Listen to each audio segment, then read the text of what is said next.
Hello, my name is Hayden Muntz, and today I'm going to be doing a presentation on healthcare financing and costs. This presentation was created by myself and my partner Brianna Brown for healthcare delivery systems at Colorado Christian University. So first, I just wanted to do a brief overview of healthcare and its main goal, and that's obviously to create a healthier population. This is done by creating a way to make access easier, and it also helps regulate the quality of care. However, there are a few issues with healthcare, and the two that we're going to be discussing today are financing and costs. So first, with healthcare financing, one of the main issues is the insurance effect. And there's a few reasons why this is an issue. And one of those is the moral and ethical issues that come along with insurances and what they should be or should not be allowed to cover. Some of the services would include things like abortions or sex changes or genetic um, DNA therapies. Um, Another reason is it's based off of free market principles, and that really just means the insurance companies become really competitive in order to make as much profit as possible.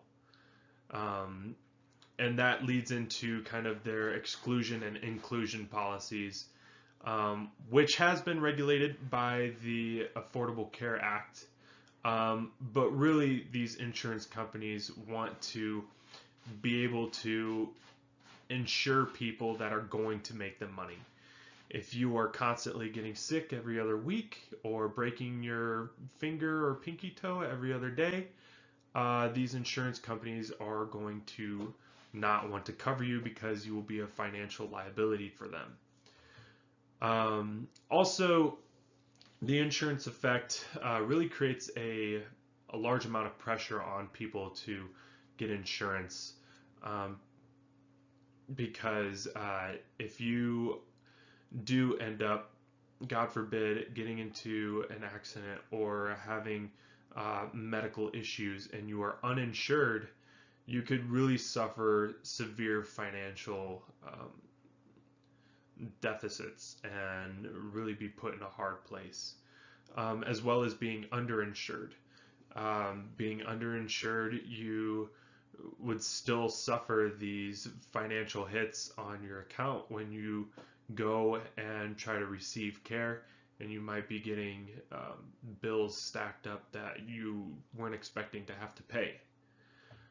There's a few reasons or a few ways that we can improve this, and that would be employers being able to offer incentives for creating healthier employees, and also developing organizations to support collaborations between stakeholders, such as um, providers and insurances, maybe being able to collaborate and come up with innovative ways to make healthcare and services affordable, as well as having insurance companies be lawfully binded to a zero profit uh, regulation, which would help mitigate the free market principles and that competition.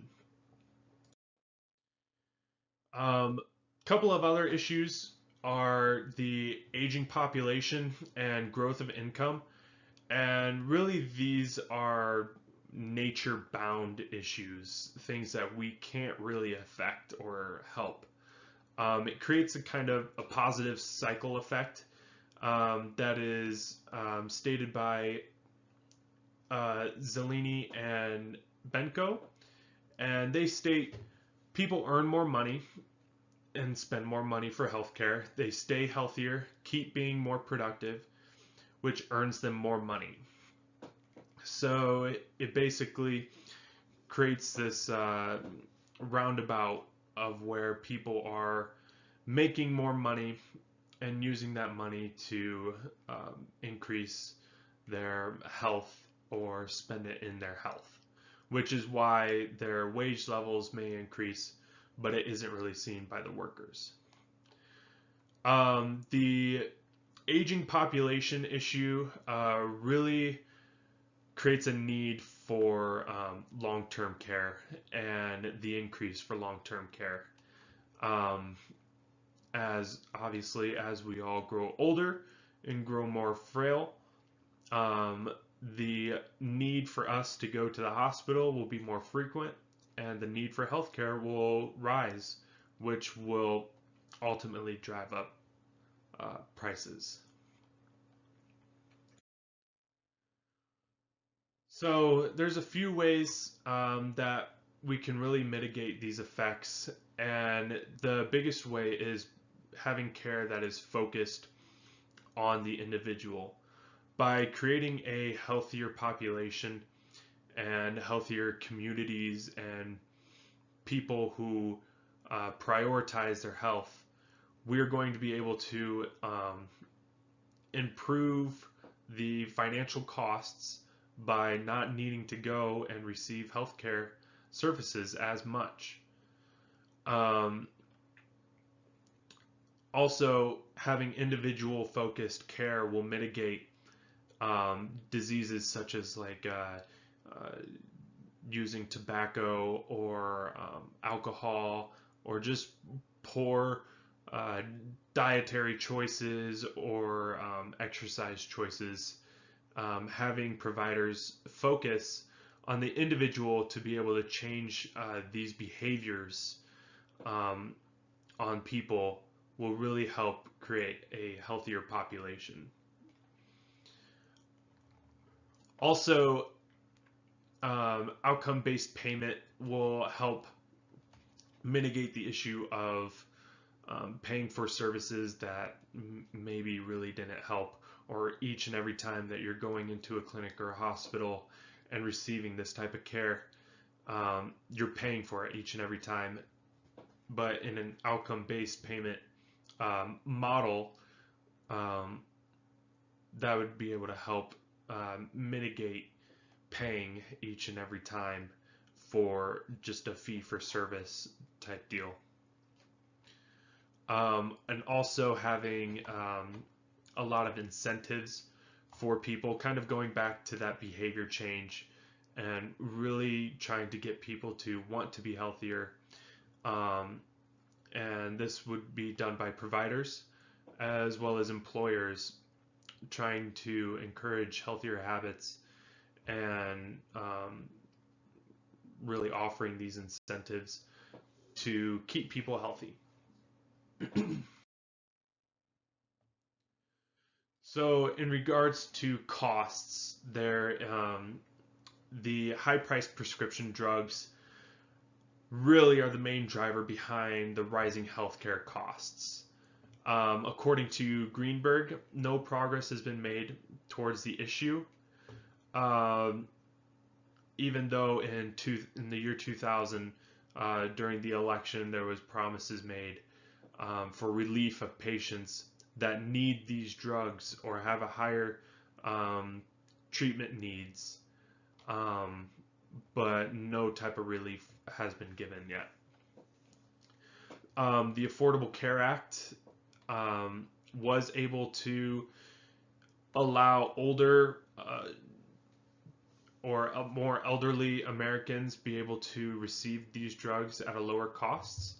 However, it does not include people that may be younger or moderate level income um, as citizens to be able to receive these drugs at a decent cost.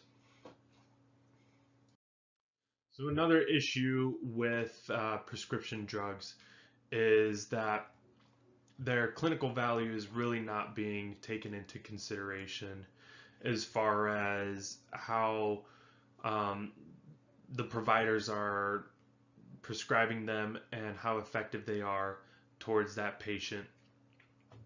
Um, there are a lot of effects on these high-priced prescription drugs, to include the rising healthcare costs, um, putting a financial strain on individuals and families, which affects their quality of life.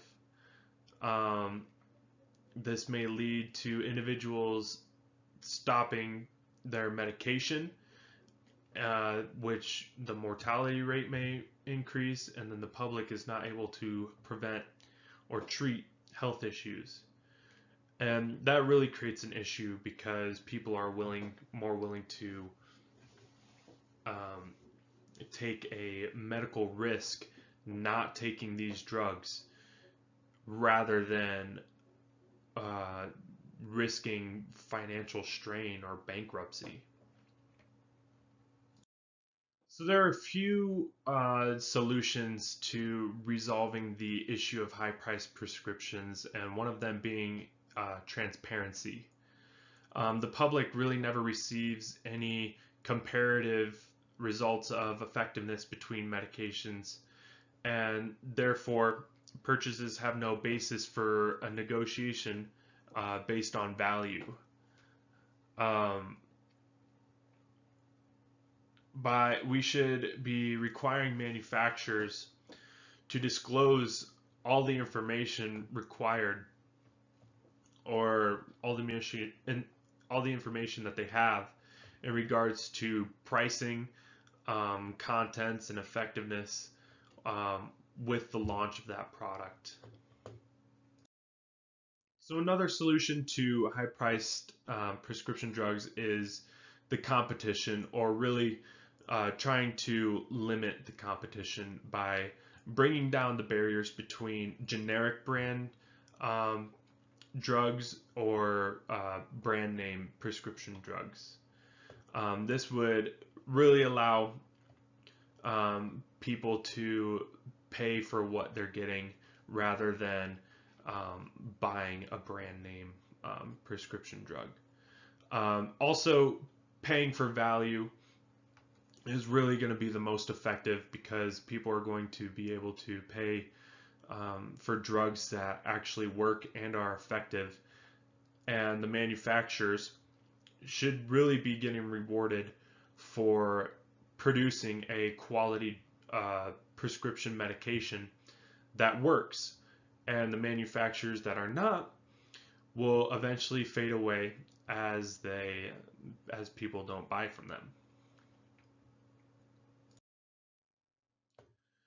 So all of this coming from a biblical worldview um, really places an emphasis on healthcare and individual healthcare.